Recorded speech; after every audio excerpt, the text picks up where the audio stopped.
এটা ছিল বিয়ের পরে আমার দ্বিতীয় বছর জামাইষষ্ঠী। তবে এই জামাইষষ্ঠীটা খুব একটা ভালো করে কাটেনি, কারণ ছিল হচ্ছে আমার বরের জ্বর।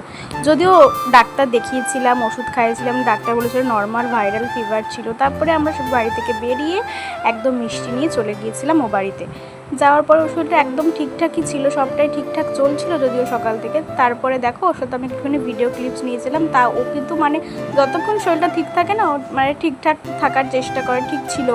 তারপরে এখানে গিয়ে মা আমাকে একটু টেস্ট করতে বলে আমি টেস্ট করে নিয়েছিলাম, আর ওরা দুজন এখানে বসে গল্প করছিল। তারপর আমি চলে গেছিলাম বাবার সাথে একটা ওষুধ আনতে। ডাক্তার একটা ওষুধ প্রেসক্রাইব করেছিল, আমি বললাম তোমারও যেতে হবে না, আমি এই ওষুধটা নিয়ে আসলাম।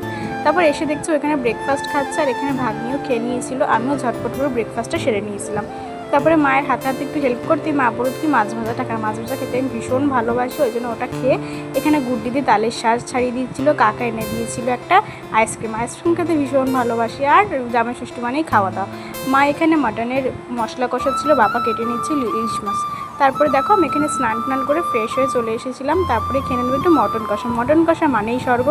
তারপর এখানে ছিল ইলিশ মাছ, মটন কষা, ডাল, খাসির চর্বির বড়া, আমুদি মাছ ভাজা, মাছের মাথা দিয়ে ডাল, টক দই, মিষ্টি দই, আর আম কেটে দিয়েছিল, আইসক্রিমটা তো ছিলই। তারপর এখানে আমাদের জামা কাপড়ের পর্বগুলো সন্ধ্যাবেলা মিটাচ্ছিল, আর তারপর থেকে